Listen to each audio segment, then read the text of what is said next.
The Tao that can be told is not the eternal Tao. Sit with that sentence for a moment. The very first words of the Tao Te Ching begin with a warning.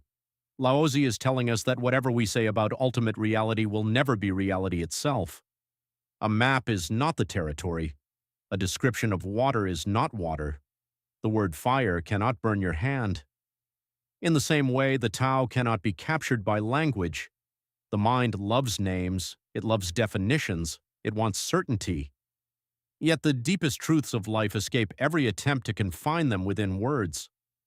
Have you ever tried to explain love completely, or grief, or the feeling of standing beneath a sky full of stars? Words point toward the experience, but they are not the experience. This is the first lesson of the Tao.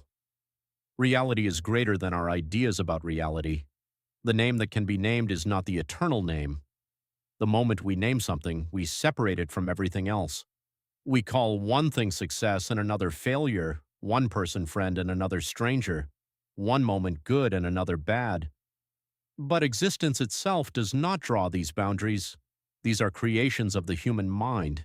The nameless is the beginning of heaven and earth. Before names, before categories, before judgments, there is simply what is. Like an empty valley before an echo, like still water before a ripple. The Tao is that original source from which all things arise. The named is the mother of 10,000 things. Once the world is divided into names and forms, the countless things of existence appear. Trees, rivers, mountains, people, dreams, victories, losses. The Tao becomes the world of experience, yet the source remains hidden behind its countless forms.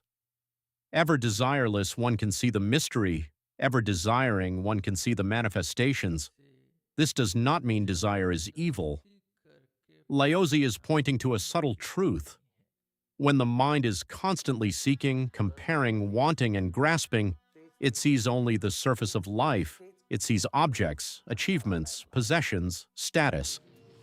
But when desire becomes quiet, something else appears. The mystery, the underlying unity beneath all appearances. Imagine a pond. When the water is disturbed, you see only ripples. When the water becomes still, you see its depth. The mystery is not hidden from us. It is hidden by our restless minds. These two spring from the same source but differ in name. This appears as darkness, darkness within darkness, the gate to all mystery. The visible world and the invisible source are not separate. They arise together.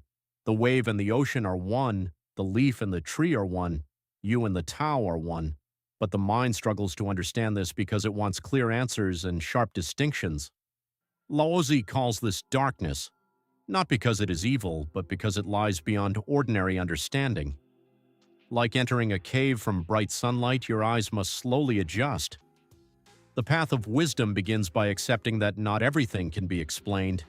Some truths must be lived, some truths must be experienced, and some truths reveal themselves only when we stop demanding answers. So today, become like the valley, empty, receptive, still. Let go of the need to name everything. Let go of the need to understand everything. And perhaps in the silence between your thoughts, you will catch a glimpse of the mystery that Laozi spoke of more than 2,000 years ago. The mystery that was here before words, the mystery that remains after words are gone.